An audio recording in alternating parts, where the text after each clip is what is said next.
There's 4 generations in the workforce. Baby boomers and Generation X, we kind of were taught, go to school, get a great education, find a company to work for, spend 30 years working for that company, retire, get the gold watch, and start living your life.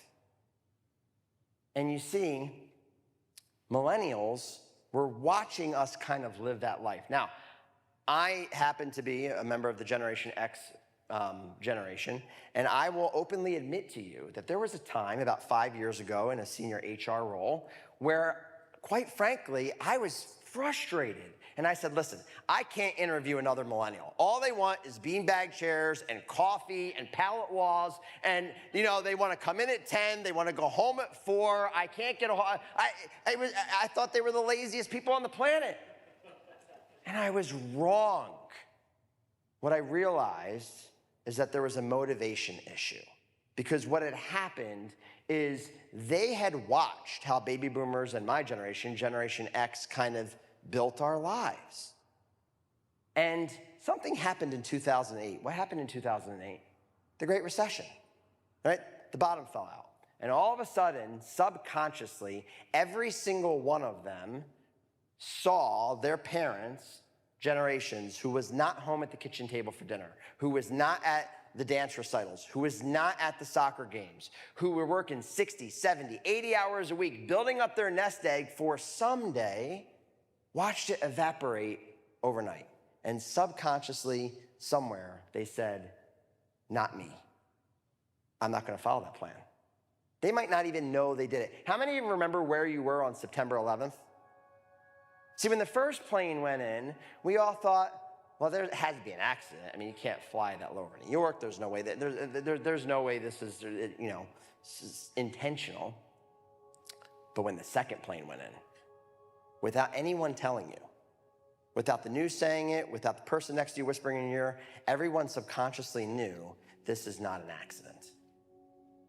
In the same way, the millennial generation saw what happened in 2008 to our way of life, of quote unquote work-life balance, and they said, not me. They started to change some things. They started to question what work is and how we should work. And they started to change some of the social norms of work. And we resisted it. A lot of companies resisted it. But then, as they became more and more a part of the generational makeup of the workforce, there were some concessions that were made.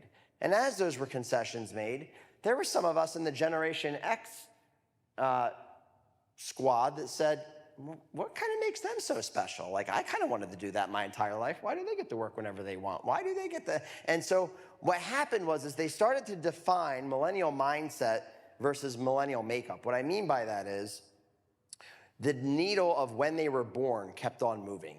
You see, it was like, oh, well, millennials were born in 1987. Well, no, millennials were born in 1985. No, they were born in 1983. No, now they're born in 1980. Listen, I'm born in 1980. I'm not a millennial. The challenge is that the mindset started to cross generations because at our hearts, we all want to live out our stories. And in many ways, work kind of got in the way.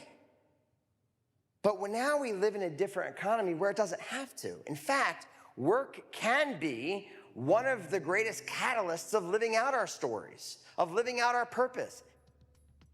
Purpose is more important.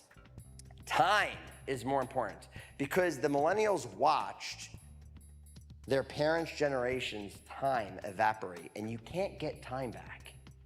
You can always make more money, but you can't get time back. There is a finite number on every single one of your heads, a life that you're supposed to be living, a purpose you're supposed to be fulfilling, and we make excuses as to why we don't do it. Furthermore, how do we as leaders help remove the barriers to help people become who they were created to be? Because that is the greatest measurement of purpose, who we help others become. In our workplaces, if we can align individual and organizational purpose, if we can help people understand who they are, what their gifts, talents, and abilities are, how those can show up every single day that make a difference, we as an organization accelerate our mission and our impact.